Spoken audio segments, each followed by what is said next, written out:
السلام علیکم، کیسے ہیں آپ سب؟ امید کرتی ہوں خیریت سے ہوں گے۔ Dear readers and listeners, novel آپ کو کیسے لگ رہے ہیں کمنٹ میں بتائیں، اور چینل کو کائنڈلی لائک، شیئر اور سبسکرائب کریں۔ آج کا ناول بہت اچھی شارٹ سٹوری ہے، عفت صحت طاہر کی اپنا گھر۔ آئیے بغیر کسی دیر کے شروع کرتے ہیں۔ اتنا شور ہنگامہ، اتنے سارے بچے، گھر کو کرکٹ کا میدان بنا رکھا ہے انہوں نے۔ سچی مجھے تو وحشت ہو رہی ہے، جی چاہ رہا ہے کسی ورانے میں نکل جاؤں۔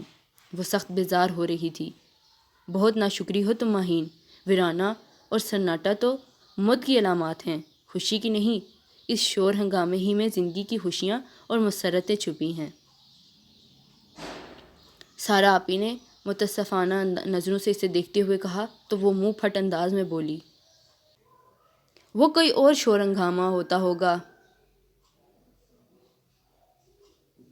وہ کوئی اور شور ہنگامہ ہوتا ہوگا۔ ہمارے گھر میں جو شور ہنگامہ مچتا ہے، اس میں فقط سر درد اور گھبراہٹ چھپی ہوئی ہے۔ تمہیں محبتوں کی قدر نہیں ہے بس، ورنہ مل بیٹھنا اور خوشیاں منانا تو بہت خوش قسمتی کی بات ہے۔ سارا آپی میں بلا کا ضبط و تحمل تھا، سو اب بھی رسان سے بولی، خوشیاں؟ وہ تمسخر اڑانے والے انداز میں گویا ہوئی۔ بنا پیسے کے کون سی خوشی منائی جاتی ہے بھلا؟ اور یہاں حالات چاہے اجازت دیں یا نہ دیں، ہر تقریب کو ایسے یادگار بنانے کی کوشش کی جاتی ہے جیسے آخری مغل بادشاہ کی جاگیر وراثت میں ہمیں ملی ہو۔ سارا آپی کو اس کی سوچ پر ہمیشہ کی طرح تعصب ہوا تھا۔ خوشیاں منانے کے لیے حالات کا نہیں بلکہ نیت کا اچھا ہونا ضروری ہوتا ہے۔ کسی کی خوشی کو سیلیبریٹ کرنا بڑے دل والوں کا کام ہوتا ہے۔ رہنے دیں آپی، اب ہر کوئی آپ کی طرح مست لست نہیں ہوتا کہ ایک روٹین ہی میں زندگی گزار دے۔ زندگی میں آزادی ہو اور تمام آسائشات مہیا ہوں تو خوشیاں منانے کو دل چاہتا ہے، اور شور ہنگامہ کرنے کو بھی۔ اس کا اپنا ہی نقطہ نظر تھا۔ بہت سارا پیسہ اور آسائشات خوشیوں کی ضامن نہیں ہوتی۔ جہاں دنیا کی ہر نعمت ہو سوائے محبت کے، وہاں سمجھوتا کچھ بھی نہیں، کیونکہ محبت ہی کی بدولت آپ کی عزت و احترام، مروت و لحاظ جیسی خصوصیات جنم لیتی ہیں، ورنہ محض روبوٹس جیسی زندگی جینا پڑتی ہے۔ انہوں نے اسے سمجھانے کی مقدور بھر کوشش کی، مگر اتنے محبت کرنے والوں میں سے جانے اتنی الگ سوچ کی مالک کیسے بن گئی تھی۔ وہ گھر جہاں ہر ایک کے لیے محبت سب سے اہم تھی، وہاں ماہین کی ایک اپنی ہی دنیا تھی۔ در حقیقت سب سے چھوٹی ہونے کی وجہ سے وہ اتنی محبت دیکھ چکی تھی کہ محبت اسے کبھی مسئلہ محسوس ہوئی ہی نہیں تھی۔ اس کے برعکس سب کی توجہ اسے گلے کا پھندا لگنے لگی تھی۔ اس کے خیالوں کی دنیا میں ایک اپنا جہان تھا، جہاں تنہائی ہوتی، سکون ہوتا اور اس کی اپنی حکمرانی ہوتی، جہاں وہ اپنی مرضی کی خود مالک ہوتی، کوئی اس کا ہاتھ پکڑ کر چلانے والا نہ ہوتا۔ اور سارا آپی اس کے اسی باغی سوچ سے خائف رہتی تھی، اور وہ سارا آپی سے برگشتہ۔ اصل بات یہ ہے کہ آپ کی سوچ اس گھر سے آگے کبھی جا ہی نہیں سکتی۔ روپیہ پیسہ نہ ہو تو محبت بھی یوں بھاگتی ہے۔ اس نے طنزیہ کہتے ہوئے چٹکی بجائی تھی، مگر وہ برجستہ بولی، اور بقول تمہارے اس گھر میں تو بہت سی آسائشیں نہیں ہیں، پھر یہاں کیوں محبت ڈیرے ڈالے بیٹھی ہے؟ ان کے سوال نے ماہین کو لاجواب کر دیا تھا۔ وہ جھنجھلا کر بولی، اس گھر کے لوگوں کو تو عادت ہے محبت کرنے کی، باندھ لینے کی۔ سارا آپی کے لبوں پہ بے ساختہ مسکراہٹ پھیل گئی، اور اس محبت کے آگے سب کچھ ہیج ہے۔ آپ بھرتی رہیے اس سوکھی محبت کے گھڑے۔ وہ تنگ آ کر کہتی کمرے سے نکل آئی۔ اس خواہ مخواہ کی بحث سے اس کے سر میں درد شروع ہو گیا تھا۔ برآمدے میں بڑے سے پلنگ پر امی اور چچی جان بیٹھی مربع بنانے کے لیے آم چھیل کر کاٹنے اور صاف کرنے میں مصروف تھی، جبکہ بڑے سے صحن میں بچوں نے حسب معمول اپنا کرکٹ میچ شروع کر رکھا تھا۔ سو ایک عجیب سا شور برپا تھا۔ وہ اپنی ناگواری دباتے کچن میں چلی گئی، جہاں تائیں اماں سب کے لیے شکنجبین بنا رہی تھیں۔ کیا چاہیے مائی؟ اسے دیکھتے ہی انہوں نے مشفقانہ انداز میں پوچھا تو وہ مختصر بولی، چائے۔ اتنی گرمی میں موئی چائے پینے کی کیا دکھ بنتی ہے؟ ابھی میں شکنجبین بنا رہی ہوں، وہ پی لینا۔ انہوں نے فوراً ٹوک دیا۔ ساس پین میں پانی ڈال کر چولہے پر رکھتے ہوئے چڑھ کر بولی، سر درد کر رہا ہے، اب لسی شکنجبین سے تو ٹھیک ہونے سے رہا، پھر بھی اچھا لاؤ میں بنا دیتی ہوں، تم جا کر آرام کرو، اتنی گرمی میں تو اور بھی سر دکھے گا۔ انہوں نے فوراً اپنی خدمات پیش کر دیں اور پھر اس کے لاکھ انکار کے باوجود اسے کچن سے نکال کر ہی دم لیا۔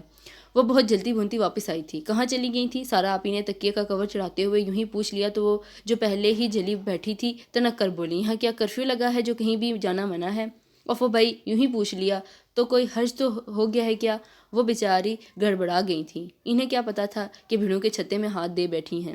کیوں نہیں ہے حرج؟ عجیب اصول ہیں اس گھر کے، اپنی مرضی کا کوئی ایک بھی کام نہیں کر سکتے۔ یہ کیوں کر رہی ہو، وہ کیوں کیا، یہاں کیوں گئیں، ہر وقت تفتیش تفتیشی ماحول بنا رہتا ہے، وہ ناراضی سے کہہ رہی تھی۔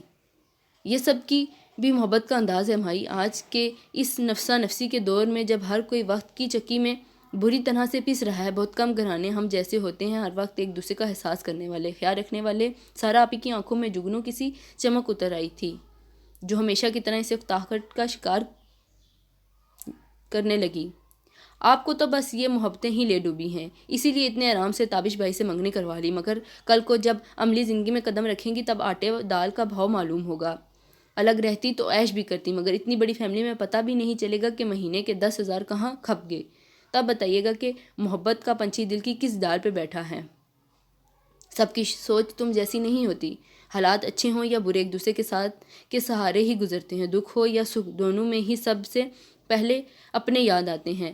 بہت بیکار فلسفہ ہے آپ کا، اس نے ناک چڑھاتے ہوئے کہا اور ان کے بستر پر دراز ہو گئی۔ خدا نہ کرے کہ کبھی تمہیں ان محبتوں سے دور ہونا پڑ جائے تو، وہ متصفانہ انداز میں کہنے لگی تھی کہ وہ فوراً ان کی بات کاٹ کر بولی، خدا کرے وہ دن آئے، میں تو شکرانے کے نفل پڑھوں گی، میرا تو خواب ہے اپنی مرضی کی زندگی گزارنا، یہاں تو ایک کام کر کے دینے کو 10 بندے تیار بیٹھے ہوتے ہیں، یہ گٹھے رہنے کا سب سے بڑا فائدہ سمجھا جاتا ہے۔ سارا آپی نے بڑے تحمل سے کہا تھا، مگر وہ ناگواری سے بولی، اور میں اسے سر پر مسلط ہونا کہتی ہوں، جہاں آپ کو کبھی بڑا ہونے ہی نہیں دیا جاتا، کیونکہ ہر وقت ڈھیر سارے بڑے آپ کو ٹوکنے کے لیے ارد گرد موجود ہوتے ہیں۔ اس سے اچھی اور کیا بات ہو سکتی ہے؟ اس طرح آپ تک بہت کم دکھ پہنچتے ہیں، کیونکہ ہر مشکل اور پریشانی کو حل کرنے کی ذمہ داری انہی بڑوں کے کندھوں پر ہوتی ہے۔ اس سے آپ کی زندگی بہت زیادہ ٹینشن میں نہیں گزرتی۔ سارا آپی بہت تحمل کے ساتھ اس کی بے سرو پاس سنتی اور برداشت کرتی تھی، مگر ساتھ ہی ساتھ اسے سمجھانے کا فریضہ بھی انجام دیتی رہتی تھی۔ ابھی اس نے مزید کچھ کہنے کے لیے منہ کھولا ہی تھا کہ نوین چائے کا کپ لیے چلی آئی۔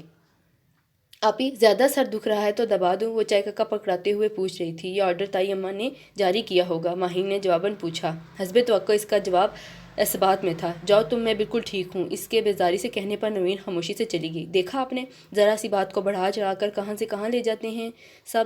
ذرا سا سر میں درد ہو رہا ہے، بس چائے بنانے کا سوچنا ہی غضب ہو گیا۔ سارا آپی نے اسے ملامتی نظروں سے دیکھا۔ تمہارا دماغ خراب ہے اور کچھ نہیں، خدا کا شکر ادا کرنے کے بجائے تم ہر وقت شکوے شکایت کرتی رہتی ہو۔ کون کرتا ہے اتنا خیال کسی کا؟ بس میرا دم گھٹتا ہے ان چونچنوں سے۔ وہ سر جھٹک کر چائے پینے لگی۔ اس کے انداز و الفاظ نے چند لمحوں کے لیے انہیں ساکت کر دیا۔ قدرے توقف کے بعد وہ متاسفانہ انداز میں بولی، صحیح کہتی ہیں امی، تم بے حد ناشکری ہو، خود سے منسلک رشتوں کی نہ تو تمہیں پرواہ ہے نہ ہی قدر۔ خیر اب ایسا بھی نہیں ہے۔ وہ فی الفور ان کے کہے کی تردید کر گئی، پھر اپنی بات کی وضاحت کرنے لگی۔ مجھے صرف ہر وقت ان کا مرغی کی طرح سب کو اپنے پروں میں سمیٹے رہنا عاجز کر دیتا ہے۔ تمہیں بالکل بھی اندازہ نہیں ماہی کہ تمہاری سوچ کتنی غلط ہے۔ مرغی بھی اپنے بچوں کو پروں میں اس لیے سمیٹتی رہتی ہے کہ انہیں زمانے کی مشکلات اور سرد و گرم سے بچا کر رکھے۔ ہم تو پھر انسان ہیں، جذبات و احساسات سے گندے۔ وہ بہت رسانیت سے بولی تو اس نے شانے اچکاتے ہوئے لاپرواہی سے کہا، بہرحال میں اپنی زندگی خود جینا چاہتی ہوں، بہت ریلیکس ہو کر، اور اس کے لیے مجھے اپنے کندھوں پر محبتوں کے گٹھر نہیں چاہیے جو ٹھیک سے سانس بھی نہ لینے دیں۔ اور وہ گہری سانس بھر کے رہ گئی تھی۔ شدید گرمی کے باوجود عاشر اس ویکنڈ پر آ گیا تھا، اور آتے ہی سب گھر والوں نے اس کے اتنے ناز اٹھانا شروع کیے کہ ماہین کلس کر رہ گئی، جبکہ وہ ہنستا مسکراتا سب سے لاڈ اٹھوا رہا تھا۔ اتنی شدید گرمی پڑ رہی ہے لاہور میں کہ حد نہیں، اوپر سے وقت بے وقت لوڈ شیڈنگ، اسی لیے تو بھاگتا ہوں وہاں سے۔ وہ تائی اماں کی گود میں سر رکھے برآمدے میں بچھے پلنگ پر لیٹا بتا رہا تھا، سچی بات تو یہ ہے کہ تم صرف اس ایک بہترین ویکنڈ منانے کے لیے وہاں سے بھاگتے ہو۔ اس میں میرا کوئی قصور نہیں۔ اس گھر میں محبتوں کا جو جادو پھیلا ہوا ہے وہ کہیں اور ٹکنے ہی نہیں دیتا۔ وہ آرام سے بولا تو سب ہی نے اس کی تائید کی، سوائے ماہین کے۔ اسے یہ سب اپنے لاڈ اٹھوانے کا ڈھکوسلا لگ رہا تھا۔ وہ ناک چڑھاتی اٹھ کر اپنے اور سارا آپی کے مشترکہ کمرے میں چلی آئی۔ تائی اماں کے 3 بیٹے تھے اور ایک بیٹی، سب سے بڑے تابش، اس سے چھوٹا عاشر، پھر احمر اور بیٹی نوین۔ ان کے بعد چچی جان تھیں، ان کے 4 بچے تھے۔ 2 بیٹیوں فوزیہ اور فرزانہ کو بیاہنے کے بعد وہ 2 بہوئیں گھر میں لا چکی تھی اور اب اپنے پوتے پوتیاں کھلا رہی تھی۔ سب سے آخر میں ماہین کی امی کی باری آتی تھی۔ وہ اس گھر کی سب سے چھوٹی بہو تھی اور ان کی اولاد میں سارا اور ماہین شامل تھی۔ کشادہ سے گھر میں ہر وقت کا ہلا گلا اور ہنگامے بہت پر رونق لگا کرتے تھے۔ یہی وجہ تھی کہ سب ہی خوشیوں بھرا وقت گزار رہے تھے، ایک دوسرے کے غم میں شریک اور چھوٹی چھوٹی خوشی کو کھلے دل سے مناتے۔ پھر بھی عاشر بچے اتنی شدید گرمی میں ہر ہفتے اتنا لمبا سفر کر کے آنے کی کیا تک بنتی ہے؟ میں نے تو کہا تھا کہ مہینے کے آخر میں آ جایا کرنا۔ مہین کے کانوں سے تائی اماں کی متفکرانہ آواز ٹکرائی تھی۔ یقیناً وہ ابھی تک یہ سوچ سوچ کے بے چین ہو رہی تھی کہ وہ اتنی گرمی میں لاہور سے گجرات تک کا سفر کر کے آیا تھا۔ جی نہیں، پہلے ہی پتہ نہیں میں کیسے اتنی دوری برداشت کر رہا ہوں۔ کچھ ہی عرصہ ہے، دیکھیے گا میں یہاں ٹرانسفر کروا لوں گا، وہ بڑے مزے سے کہہ رہا تھا۔ لو جی ہاں، کیا پڑا ہے جو بھاگے چلے آتے ہیں، شکر نہیں کرتے کہ ان ہنگاموں اور ہجوم سے دور پرسکون زندگی گزار رہے ہیں۔ مہین نے جل کر سوچا تھا۔ روٹی گول ہوتی ہے بھائی، اس لیے تو میلوں سفر کراتی ہے پہیے کی طرح۔ نائلہ بھابی نے خربوزوں کی کٹی کاشیوں سے سجی پلیٹ اس کی طرف بڑھاتے ہوئے اشارے سے کہا تو وہ برجستگی سے بولا، نو پرابلم بھابی صاحبہ، ہم روٹی کو چکور بنا کر ایک ہی کونے میں ٹکے ہم سب دعا کریں گے۔ سعدیہ بھابی نے بھی اسے تسلی دی تھی۔ اتنی گرمی میں شادی کرانے کی بھلا کیا تک بنتی ہے آپی؟ اس نے تکیہ پٹکتے ہوئے سارا آپی سے کہا جو مسلسل مسکرائے جا رہی تھی۔ مگر میں آپ سے کیوں پوچھ رہی ہوں؟ آج سے پہلے آپ نے کون سا میری مرضی کا کوئی کام کیا ہے؟ آج ایک بے پناہ شور ہنگامے بھری گھریلو تقریب منعقد کی گئی تھی۔ فوزیہ اور فرزانہ آپی تک ان کے شوہر اور بچوں سمیت بلوائی گئی تھیں، اور اس پرمسرت موقع پر سارا آپی اور تابش بھائی کی شادی کی بہت قریبی ڈیٹ فکس کر دی گئی تھی۔ اتنے خوشی بھرے ماحول میں بھی وہ سارا وقت اختلاف کا شکار رہی تھی۔ اتنی گرمی اور اتنے ڈھیر سارے لوگ، کچن میں تو مہین نے جھانک کر بھی دیکھنے کی غلطی نہیں کی تھی، اور اب وہ سارا کا دماغ کھا رہی تھی، مگر وہ اسے قطعی طور پر نظر انداز کرتی اپنے بستر پر لیٹ کر کروٹ بدل گئی تھیں۔ مہین کلس کر رہ گئی۔ تابش بھائی بہت اچھے سے ہی، مگر اسے ان دونوں کی منگنی پر بہت سے اختلافات تھے۔ اف آپی، کتنے آرام سے حامی بھر لی آپ نے تابش بھائی کے لیے۔ کیوں؟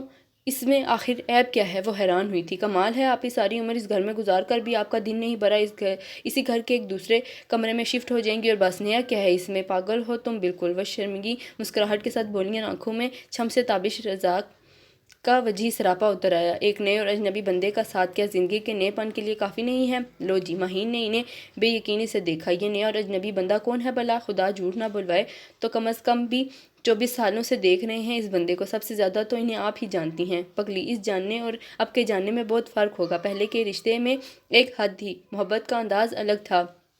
یہ تو کوئی مزے کی بات نہیں ہے۔ شادی سے پہلے بھی آپ یہیں رہ رہی تھی اور بعد میں بھی یہیں رہیں گی، وہی شکلیں اور وہی عادتیں رکھنے والے لوگ۔ سارا آپی نے گہری سانس بھرتے ہوئے اس کی طرف کروٹ بدل لی تھی۔ یہ سب لوگ ہمارے اپنے ہیں ماہی۔ میں تو خدا کا لاکھ شکر ادا کرتی ہوں کہ مجھے کسی نئے امتحان کا سامنا نہیں کرنا پڑا۔ سب سے مشکل مرحلہ کسی انجانی جگہ اجنبی لوگوں کے درمیان ایڈجسٹمنٹ کا ہوتا ہے، اور مجھے اس میں کوئی پرابلم نہیں ہوگی کیونکہ میرا میکہ اور سسرال ایک ہی ہے۔ شادی کے بعد ایک ہی تو ہوک اٹھتی ہے لڑکی کے دل میں، اپنے میکے کی۔ میرے ماں باپ اور بہن میری نظروں کے سامنے ہوں گے تو خوشی اور اطمینان بھری زندگی گزرے گی۔ وہ اس قدر شانت اور مطمئن تھی کہ مہین کراہ کر رہ گئی۔ اف! اس نے تکیہ چہرے پر رکھ لیا تھا۔ آپ تو کنویں کی مینڈک ہیں، بس مجھے بخشو تم، اپنی دفعہ ساری خواہشیں پوری کر لینا۔ وہ بھی چڑ ہی گئی۔ میں تو شکرانے کے نفل پڑھوں گی جو اس ہجوم سے نکلوں گی۔ اتنے سارے لوگوں میں انسان کی اپنی کوئی شخصیت ہی نہیں بن پائی۔ ان کے جواب میں وہ فی الفور بولی تو سارا آپی سر پکڑ کر رہ گئی۔ جانے اس لڑکی کا کیا بننے والا تھا؟ شادی کے دن قریب آتے ہی گھر میں روایتی سی ہلچل شروع ہو گئی۔ جہاں سارا دن بازاروں کی خاک چھاننے میں گزرتا تھا، وہیں شام کے سائے ڈھلتے ہی ڈھولک رکھ لی جاتی، لڑکیاں بالیاں اکٹھی ہو کر اتنی رونق لگاتی کہ مزہ آ جاتا، اور یہ سب کچھ اتنا دلکش تھا کہ مہین جیسی آدم بیزار بھی اپنی ساری اکتاہٹ اور بیزاری بھول کر اس ہنگامے کا حصہ بن گئی تھی۔ اتنے دنوں سے اس کی نصیحتوں اور الٹی سیدھی منطقوں کا شکار بنتی سارا آپی نے بھی سکھ کا سانس لیا تھا۔ وہ بہت دلچسپی اور دلجمی کے ساتھ شادی کی تیاریوں میں مگن تھی، اور ان تمام جوش و خروش کا رزلٹ شادی والے روز اس کے دلکش روپ کی صورت نکلا تھا۔ ہر وقت ہجوم اور گرمی کا شور کرنے والی مہین اس وقت سب کی پرستائش نظروں کے احساس سے اترا رہی تھی۔ تب ہی کسی پر نہ ٹھہرنے والی عاشق رازق کی نظر اس کے روپ پر ٹھہر سی گئی۔ تابش بھائی کی انگلی پر مہندی لگا کر نیک کے لیے جھگڑتی وہ اپنا سجل سا روپ لیے سیدھی اس کے دل میں اتر گئی تھی۔ کمال ہے، اتنے سالوں میں تو کبھی ایسا کچھ نہیں لگا، اور اب یوں اچانک وہ خود پر ہنس دیا تھا۔ اس کی باقی تمام کزنز سے تو بے تکلفانہ دوستی تھی، مگر مہین کی الگ تھلگ رہنے والی ریزرو سی فطرت کے باعث وہ اس سے بہت کم ہی مخاطب ہوتا تھا۔ حالانکہ باقی سب بہنیں اور بھابیاں اکثر و بیشتر اس کی شوخی اور برجستہ جملوں کی زد میں رہتی تھیں اور پلٹ کر جوابی حملہ بھی کر دیتی تھی، مگر ماہین نہ تو کبھی اس سے بے تکلف ہوئی تھی اور نہ ہی کبھی عاشر نے خواہ اس سے گفتگو میں گھسیٹنے کی کوشش کی تھی۔ یوں بھی پہلے تو اس کی پڑھائی نے اسے سر اٹھانے کی مہلت نہیں دی تھی، اس کے بعد کے 4 سال دوسرے شہر میں نوکری کی تلاش میں گزر گئے تھے۔ اتنا ٹائم ہی کہاں ملتا تھا کہ کسی اور خوشکن خیال کو دل و ذہن میں جگہ دی جاتی۔ اب وہ لاہور میں ایک بہت اچھی پوسٹ پر جاب کر رہا تھا اور سیٹل بھی ہو چکا تھا۔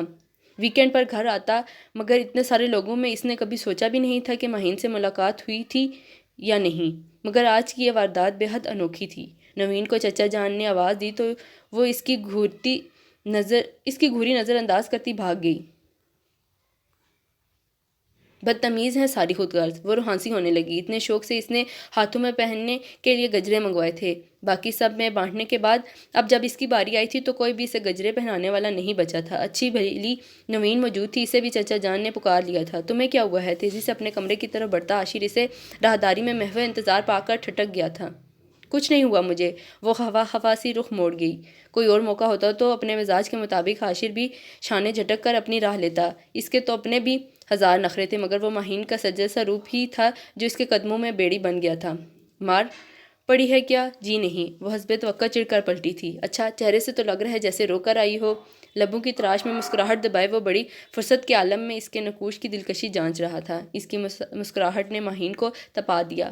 ابھی سب اس کی ڈریسنگ اور میک اپ کی اتنی تعریف کر کے گئی تھیں اور عاشر نے 2 سیکنڈ میں سب کچھ برابر کر دیا تھا۔ غلط فہمی ہے آپ کی، مجھے آج تک کبھی کسی نے ڈانٹا تک نہیں ہے۔ اوکے، وہ فوراً شرافت کی جون میں آ گیا۔ ویسے مسئلہ کیا ہے؟ ماہین کے دل کا درد پھر سے بیدار ہونے لگا۔ یہ گجرے خود تو سب پہن گئی ہیں، ابھی میری باری آئی تو نوین بھی بھاگ گئی۔ بس اتنی سی بات، لاؤ میں پہناتا ہوں، اس نے گہری ہوتی مسکراہٹ کے ساتھ کہا اور ساتھ ہی ہاتھ بڑھا کر اس کے ہاتھوں سے گجرا تھام لیا۔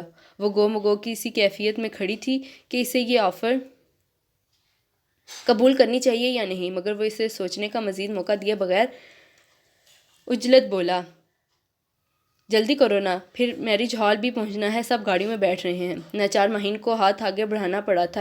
اتنی تو چوڑیاں بھری ہیں کلائی میں، مگر تم لڑکیوں کا سنگھار تو ان لمیٹڈ ہے۔ وہ اس کی چوڑیاں پیچھے کر کے گجرے باندھتے ہوئے کہہ رہا تھا۔ وہ بے ساختہ ہنس دی۔ ان کے بغیر بھلا کیا مزہ؟ اس کی ہنسی عاشر کے سماعتوں کو بہت بھلی لگی تھی۔ اچھا تو پھر سمجھ لو میں نے سارے بندھن توڑ کر تمہارے ہاتھوں میں اپنا بندھن باندھ دیا ہے۔ وہ اس کے دوسرے ہاتھ میں گجرے کو گرا لگاتے ہوئے اطمینان سے بولا تو وہ گڑبڑا کر عاشر کو دیکھنے لگی۔ اس کے ہونٹوں پہ نہ سمجھ میں آنے والی دلکش مسکراہٹ تھی۔ ماہین کا دل بے ترتیبی سے دھڑکا تھا۔ گڑبڑا کر اپنا ہاتھ کھینچا تو چوڑیاں اس کی انگلیوں سے ٹکرا کر دل فریب سا جلترنگ بجا گئیں۔ وہ ہنوز اس کی راہ میں استدعا تھا۔ ماہین اس کے بدلتے انداز سے پریشان ہونے لگی۔ آپ شاید کسی کام سے جا رہے تھے، میرا کام تو تمام ہو گیا۔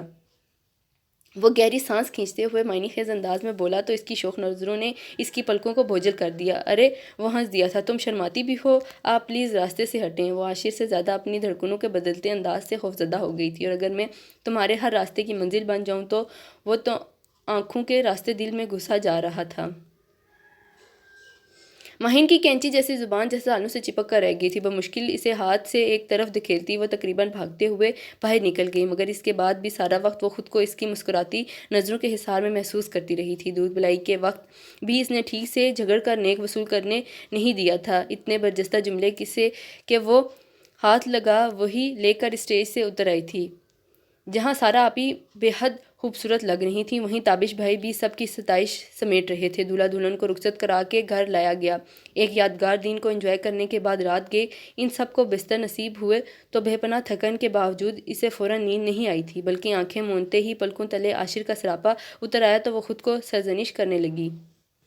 یہ نہیں ہو سکتا، میں سارا آپی کی طرح اسی گھر میں کھپنے کو تیار نہیں ہوں۔ وہی لوگ، وہی در و دیوار، کچھ بھی تو نیا پن نہیں ان سب میں۔ اس نے سونے کی کوشش کی، تب اسے خیال آیا کہ عاشر کے انداز، اس کی مسکراہٹ اور مہکتے الفاظ کس قدر نئے اور انوکھے تھے۔ اگر میں تمہارے ہر راستے کی منزل بن جاؤں تو خدا کے لیے نہیں۔ تکیے میں منہ چھپاتے ہوئے اس نے خود کو سختی سے مزید کچھ سوچنے سے باز رکھا تھا، مگر جب محبت دل پر دستک دینے لگے تو سماعتیں اور کچھ نہیں سنتی سوائے اس دستک کے۔ مگر اسے نہیں پتا تھا کہ عاشر یہ بات تائی اماں کے کانوں میں بھی ڈال چکا ہے۔ ولیمہ کی پرمسرت تقریب اپنے انجام کو پہنچی۔ ابھی وہ سب خوشیوں میں شوخیوں میں مگن تھے کہ تائی اماں نے لپک جھپک ماہین کو پکڑا اور اس کی انگلی میں عاشر کے نام کی انگوٹھی ڈال دی۔ سب کے شور و گل اور چھیڑ چھاڑ نے اسے ششدر کر دیا تھا۔ پھر پتہ نہیں کس نے شرارت سے اس کا سر جھکا کر آنچر ڈال دیا تو اپنی بے بسی پر اس کا دل بھر آیا۔ وہ سب کے لاکھ روکنے پر نہیں رکی تھی، بھاگتے ہوئے اپنے کمرے میں آ کر بند ہو گئی۔ ہر چیز اس نے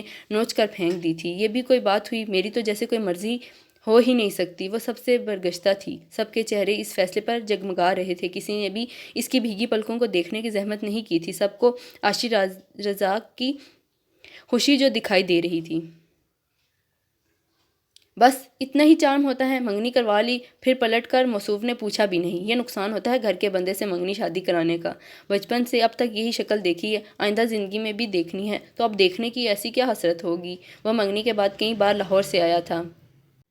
ماہین سامنے ہوتی تو ٹھیک، ورنہ اس نے کبھی اس سے ملنے یا بات کرنے کی کوشش نہیں کی تھی۔ ماہین نے جل کر سارا آپی کے سامنے دل کے پھپھولے پھوڑے تو اسے ذرا بھی اندازہ نہیں تھا کہ وہ اس کے سارے خیالات منوان اپنے چہیتے دیور تک پہنچا دیں گی۔ ویکینڈ پر وہ گھر آیا تو ٹی وی لاؤنج میں ہمیشہ کی طرح محفل جمی ہوئی تھی۔ وہ بھی دل پر جبر کر کے اپنے کمرے میں پڑی رہی۔ اگر اسے میری شکل دیکھنے کا شوق نہیں تو میں بھی نہیں رہی اس کے پیچھے۔ اسے سخت تاؤ آ رہا تھا، اتنی مشکلوں سے دل کو اس رشتے کے لیے راضی کیا تھا، مگر عاشر کا رویہ پھر اسے متنفر کر رہا تھا۔ ماہی، اتنی گرمی میں اندر کیوں گھسی بیٹھی ہو؟ چلو چھت پر چلیں، اتنی ٹھنڈی ہوا چل رہی ہے، بس منٹوں میں بارش ہونے والی ہے۔ سارا آپی نے آ کر اسے للچایا تو وہ بارش کی دیوانی فوراً اٹھ کھڑی ہوئی۔ سیڑھیوں تک پہنچ کر وہ ٹھٹک گئی۔ اوفو، میری یادداشت بھی نہ! تابش کو دودھ کا گلاس تو دیا ہی نہیں۔ وہ اپنی پیشانی پر ہاتھ مارتے ہوئے بولی، تم اوپر چلو، میں ابھی 2 منٹ میں آئی۔ یہ کوئی ایسی بات نہیں تھی جس پر وہ ٹھٹکتی، لہٰذا سر ہلاتے ہوئے اوپر چلی آئی۔ دھڑکنیں تو تب بے ترتیب ہوئیں جب عاشر کو سامنے پایا۔ اچھے موسم اور ٹھنڈی ہوا کا سارا شوق ہوا ہو گیا۔ وہ فوراً پلٹی۔ ماہین! عاشر نے آواز دے کر اسے روکا تھا۔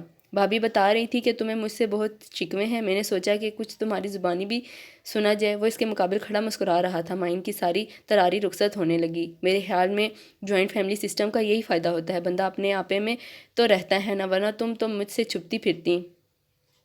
وہ شرارت سے کہہ رہا تھا اور ماہین کا بس نہیں چل رہا تھا کہ اس کی نظروں کے سامنے سے غائب ہو جاتی۔ وہ قدرے رخ موڑ کر کھڑی ہو گئی۔ تیز ہوا سنگ لہراتا اس کا دوپٹہ عاشر کے چہرے پر پھڑپھڑا رہا تھا۔ کیا بے اعتباری ہے مجھ پر؟ میں نے تو ایسا تو کچھ نہیں کہا۔ اس نے کمزور لہجے میں اپنا دفاع کرنے کی کوشش کی تو وہ پھر سے اس کے سامنے آ کھڑا ہوا۔ اچھا، اس نے لہجہ بھر کو رک کر جیسے الفاظ مجتمع کیے، تو پھر جو میں کہنا چاہتا ہوں وہ سن لو۔ اس کے آر یا پار والے انداز پر ماہین کی دھڑکنیں بے ترتیب ہونے لگیں۔ عاشر پلیز! حیا سے بوجھل لہجہ عاشر کی سماعتوں کو بہت بھلا لگا تھا، بہت بہتر۔ ویسے مجھے بھی رومانس کو لفظوں میں بیان کرنا اچھا نہیں لگتا، وہ اطمینان سے کہتا۔ ماہین کو برا فروختہ کر گیا تھا۔ ابھی وہ پہلے ہی جملے سے سنبھلی نہیں تھی کہ وہ اس کا ہاتھ تھامے ہوئے بولا، محبت وغیرہ کا تو مجھے کچھ تجربہ نہیں، لیکن جو ہم چاہتے ہوں وہ ہو جائے تو زندگی بہت پرسکون ہو جاتی ہے۔ ایسا ہی سکون آج کل مجھے بھی اپنی رگوں میں دوڑتا محسوس ہو رہا ہے۔ پھر بھی اگر تم کچھ عہد و پیمان چاہتی ہو تو میں وہ بھی کرنے کو تیار ہوں۔ اسے اب معلوم ہوا تھا کہ عاشر کی لاپرواہی کی شکایت کرنا بہت آسان کام تھا، مگر اس کی پرواہ اور توجہ کو سہنا اس کے بس کی بات نہیں تھی۔ میں نے ایسا تو کچھ نہیں کہا تھا، وہ منمنائی تھی۔ دیٹس ویری گڈ، وہ سراہنے والے انداز میں بولا تھا۔ میں بھی شادی سے پہلے لفظوں کی فضول خرچی کے حق میں نہیں۔ منگنی کا پیریڈ فقط باہمی اعتماد و اعتبار کے سہارے گزارنا چاہیے، اور شادی کے بعد محبت کی زندگی۔ آپ یہ ٹاپک چینج نہیں کر سکتے؟ ماہین نے اپنا ہاتھ کھینچ لیا۔ اسے ٹوٹ کر شرم آ رہی تھی۔ وہ اس کی طرف دیکھتے ہوئے ہنس دیا تھا، پھر شرارت سے بولا، ایک تو تم لڑکیوں کی یہ عادت بہت عجیب ہے، پہلے تو شکوے شکایت کرتی ہو، اس کے بعد شرم و حیا کے دورے پڑنے لگتے ہیں۔ آپ کو بہت تجربہ ہے لڑکیوں کی عادتوں کا۔ تو جیلسی کا مادہ بھی موجود ہے۔ وہ محظوظ ہوا تھا اور ماہین حد درجہ خجل۔ میں جاؤں اب؟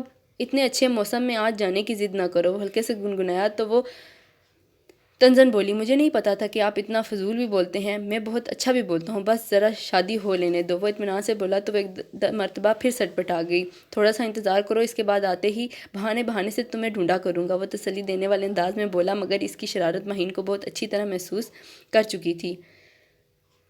اس کا چہرہ جیسے آگ کی لپٹوں کی زد میں آ گیا تھا۔ وہ قدم پیچھے ہٹنے کے بعد پلٹی اور بھاگتے ہوئے سیڑھیاں اترنے لگی۔ عاشر سر جھٹک کر ہنس دیا تھا۔ کتنا مزہ آتا آپی، آپ کی شادی کہیں دوسرے شہر میں ہوئی ہوتی تو ہم آپ سے ملنے جایا کرتے، پکنک کی پکنک ہو جاتی۔ وہ بڑی حسرت سے کہہ رہی تھی۔ تولیے سے بالوں کو رگڑتا تابش کا ہاتھ وہیں ٹھٹک گیا۔ کیوں بھائی، مجھ سے کیا قصور سرزد ہو گیا ہے؟ وہ شادی تو آپ ہی سے ہوتی، مگر آپ کہیں اور رہتے نا، اس نے وضاحت کی تھی۔ ہاں دور دیس کے شہزادے ہوتے، سارا آپی شرارت سے بولے تو انہوں نے بھی شرارت کا پورا لطف لیا۔ اور تم بھولی بھٹکی شہزادی، ان کی محبت پاش نگاہیں، سارا آپی کی شرمین مسکراہٹ، اسے کچھ بھی نہیں بھا رہا تھا، اکتا کر باہر نکل آئی۔ ان دنوں اسے صرف ایک ہی خیال ستا رہا تھا کہ عاشر سے شادی کے بعد بھی اسے اسی چڑیا گھر میں رہنا تھا، جہاں ابھی بھی سنڈے کی چھٹی کا فائدہ اٹھاتے ہوئے بچوں نے ادھم مچا رکھا تھا۔ امی، چچی جان اور تائی اماں موسمی پھلوں کا ڈھیر لیے اسکواش اور مربوں کی تیاریوں میں مگن تھی۔ سعدیہ بھابھی اور سارا آپی کے ذمہ اچار اور چٹنیوں کی تیاری کی ذمہ داری تھی، اور نائلہ بھابھی بچوں کو آپے میں رکھنے پر معمور ہلکان ہو رہی تھی۔ اسے تائی جان نے آواز دی تو وہ سست روی سے ان کی طرف چلی آئی۔ کیا بات ہے، اتنی خاموش کیوں پھر رہی ہو؟ تائی اماں تو یوں بھی محبتوں سے گھندی تھی، ہر پاس سب کو چہکتا اور خوش دیکھنے کی تگ و دو میں مصروف رہتی، مگر ماہین کے لیے عاشر کی خواہش جاننے کے بعد وہ کچھ اور بھی خیال رکھنے لگی تھی۔ بس ایسے ہی، اس کا جواب بیزاری سے بھرپور تھا، مگر امی کو تو موقع مل گیا، یوں ہی فارغ پھرتی رہتی ہے، سستی تو طاری ہونی ہے، لاکھ دفعہ کہا ہے کچھ سینہ پرونا ہی سیکھ لے اور کچھ نہیں تو کچن میں ہی جھانک لیا کرے، مگر نہیں، سارا دن روح کی طرح پورے گھر میں چکراتی پھرتی ہے۔ ساری سستی دور ہو جائے گی امی جی، شادی کے بعد دیکھیے گا کتنی ایکٹیو ہو جائے گی۔ عاشر کی تو عادت ہے، سب کی دوڑیں لگوا کر کام کراتا ہے۔ نائلہ بھابھی نے قریب آتے ہوئے در پردہ ماہین کو چھیڑا تھا۔ مجھے دوڑیں لگانے کی کیا ضرورت ہے، یہاں ماشاءاللہ سے ایک کام کرنے کو 10 لوگ تیار بیٹھے ہوتے ہیں، وہ تنک کر بولی تھی۔ تب ہی تو بچی ہوئی ہو، امی اس کے سیدھے سپاٹ جواب سے یوں ہی چڑ جایا کرتی تھی۔ بھائی، جس کسی نے بھی شوہر کے معدے سے ہو کر دل تک پہنچنے کا راستہ دریافت کیا ہے، میں شادی کے 6 سالوں کے بعد اس سے پوری طرح متفق ہو چکی ہوں، اس لیے ماہی صاحبہ تم بھی کچن سے دوستی کر لو، کیونکہ عاشر تو کھانے کے معاملے میں اپنے بھائیوں سے زیادہ خوش خوراک ہے۔ مل جل کر رہنے کا یہ بھی فائدہ ہوتا ہے کہ مل بانٹ کے سارے کام نمٹ جاتے ہیں اور کسی ایک پر بوجھ بھی نہیں پڑتا۔ ماہی کون سا پہلے بھی کچن سنبھال رہی ہے جو اب ہم اسے اس بکھیڑے میں ڈالیں گے، تم صرف عیش کرنا ماہی، سعدیہ بھابھی مسکراتے ہوئے کہہ رہی تھی، جبکہ اس ساری چھیڑ چھاڑ سے الگ اس کا ذہن الگ ہی اڑانے بھر رہا تھا۔ ادھر ننھا ابراہیم سارا آپی کی گود میں آیا، ادھر عاشر اور معین کی شادی کی تیاریاں اپنے اختتام کو پہنچی۔ بے حد شان و شوکت سے وہ رخصت ہو کر عاشر کے کمرے میں پہنچی تھی، اور تب اسے اندازہ ہوا کہ سارا آپی کیوں خوش رہتی تھی اور تابش بھائی کی محبتوں کے انداز انہیں نئے اور انوکھے کیوں لگتے تھے۔ عاشر نے اسے اس قدر اپنائیت کا احساس دلایا کہ وہ ہواؤں میں محو صور ہو گئی۔ کبھی کبھی تو اسے یقین ہی نہیں آتا تھا کہ ایک ہی گھر میں سالوں گٹھے رہنے کے باوجود عاشر اسے یوں ٹوٹ کر چاہ رہا تھا۔ اب پتہ چلا کیسا جادو پھیلا ہے اس گھر میں محبتوں کا، کیسے چپکے سے عاشر کے دل میں گھر کر کے بیٹھ گئی ہو۔ سارا آپی اسے چھیڑتی، مگر جو کچھ وہ دل میں ٹھانے بیٹھی تھی وہ کسی کو بھی معلوم نہیں تھا۔ عاشر کا ارادہ اپنی چھٹیوں کے دنوں میں اسے مری وغیرہ لے جانے کا تھا، مگر جب فوزیہ آپی کے شوہر کو کاروبار کے لیے مزید روپوں کی اشد ضرورت پڑی تو فوزیہ آپی اور ریحانہ بھائی کے لاکھ انکار کے باوجود عاشر نے سیر و تفریح کے لیے رکھے تمام روپے اٹھا کر ریحان بھائی کے ہاتھوں میں تھما دیے۔ جہاں سب عاشر کے متشکر ہوئے، وہیں ماہین کا دل جل کر رہ گیا۔ وہ عاشر سے روٹھی ہوئی تھی، روز روز ایسا موقع تھوڑی ملتا ہے، اتنا اچھا چانس گنوا دیا آپ نے۔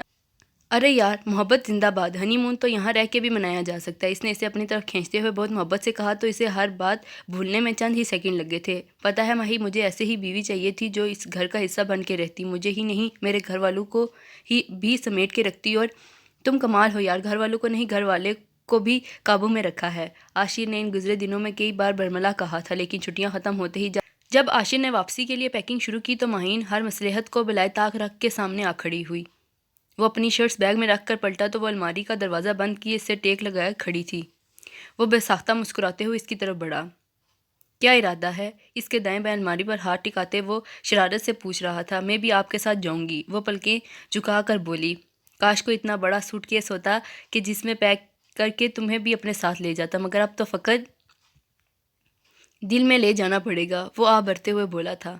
ماہین نے خفیف سی پلکیں اٹھا کر اسے دیکھا، وہ ہونٹوں پر دلکش سی مسکراہٹ لیے اس کی طرف متوجہ تھا۔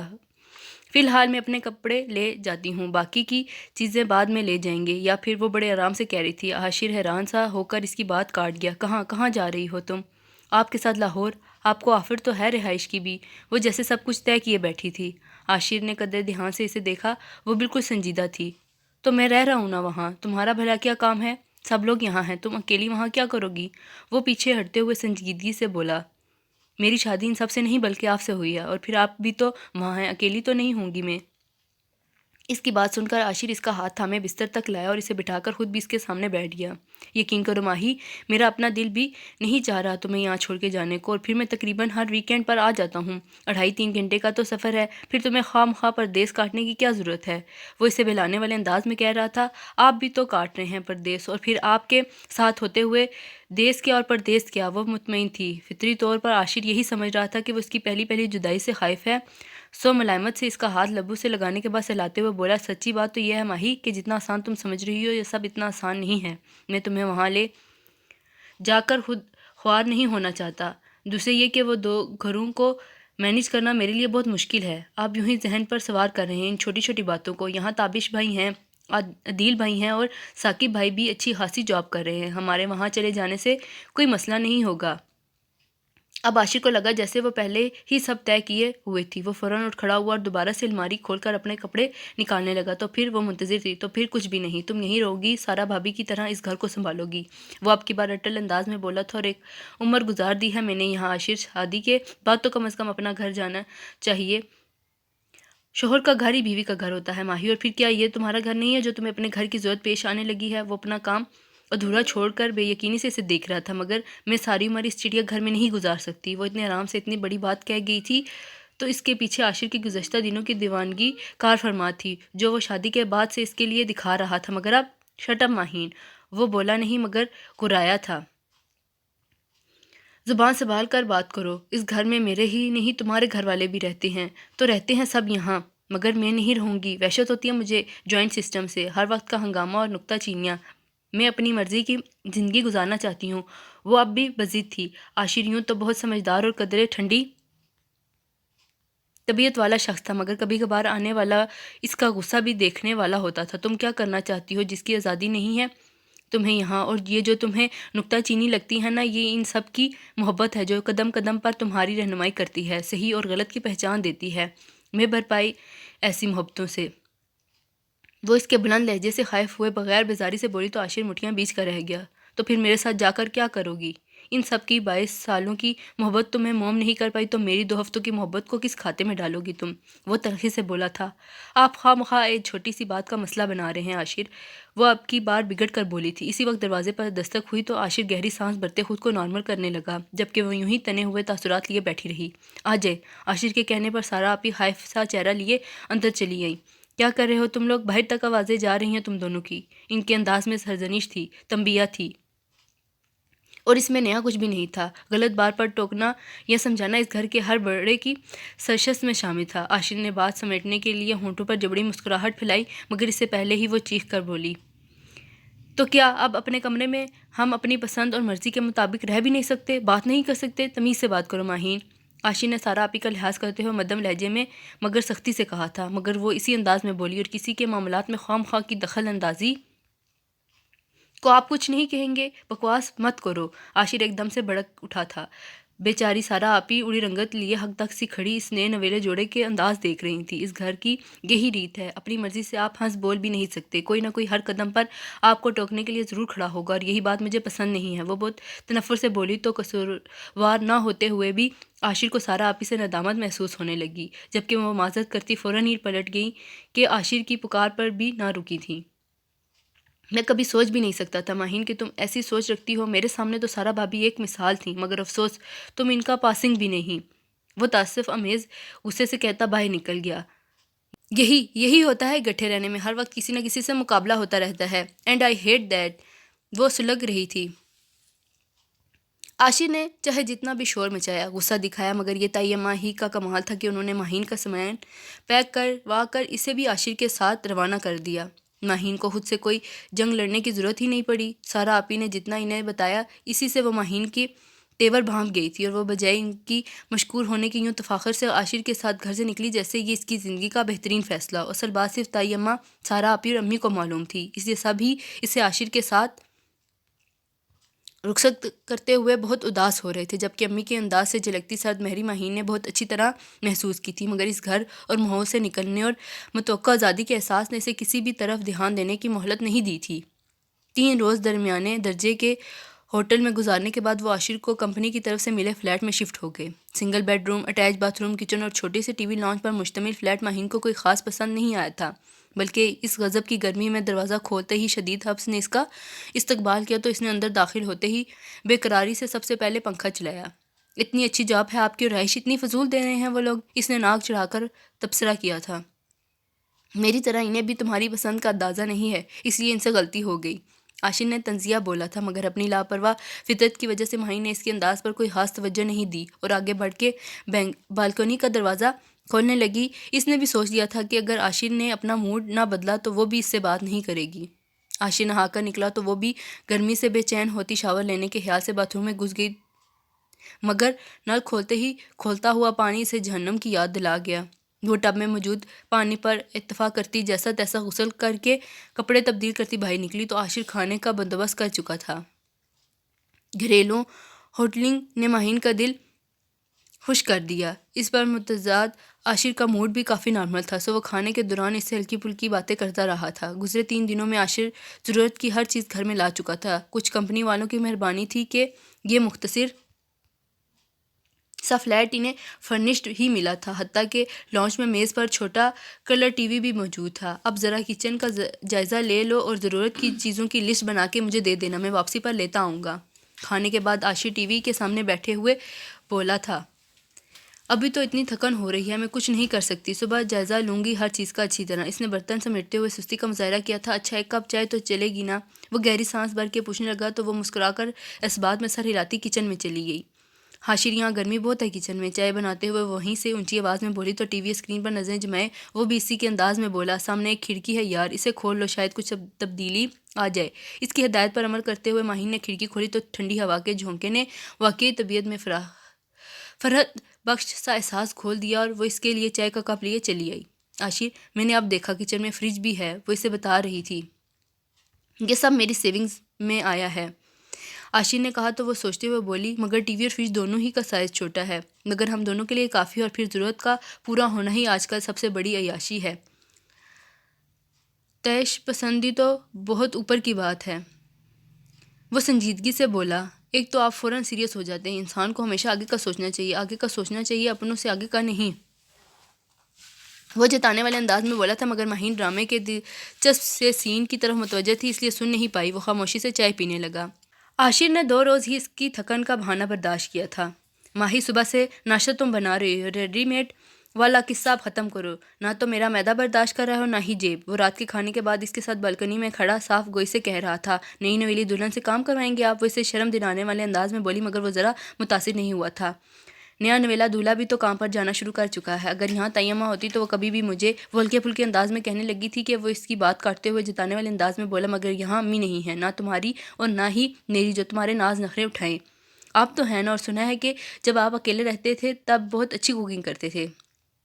وہ اس کا طنز انسنا کرتے ہوئے اطمینان سے بولی تھی، مگر اب میں اکیلا نہیں رہتا، اور دوسرے یہ کہ گھر سنبھالنا اسی کو کہتے ہیں جس کے شوق میں تم یہاں آئی ہو۔ وہ بے حد سنجیدہ تھا، اس کے انداز اچھی طرح سمجھتے ہوئے ماہین نے بات ختم کی تھی، اچھا جناب، اگر آپ کا اتنا ہی جی چاہ رہا ہے میرے ہاتھ کے بنے کھانے کھانے کا تو کل سے آپ کی یہ حسد بھی پوری کر دوں گی۔ یہ ہوئی نا اچھی بیویوں والی بات، وہ خوش دلی سے بولا تھا۔ ماہین نے ایک شکوہ کناہ نظر اس پر ڈالتے ہوئے کہا، آپ مردوں کو بیوی فقط گھر کے کام کاج کرتی ہی اچھی لگتی ہے؟ بالکل نہیں، میرا شمار تو ان مردوں میں ہوتا ہے جنہیں بیوی محبت کرتی بھی اچھی لگتی ہے، بلکہ بہت اچھی لگتی ہے۔ وہ اس کا ہاتھ تھام کر قریب کرتے ہوئے مسکرا کر بولا تو وہ اسے گھور کر رہ گئی۔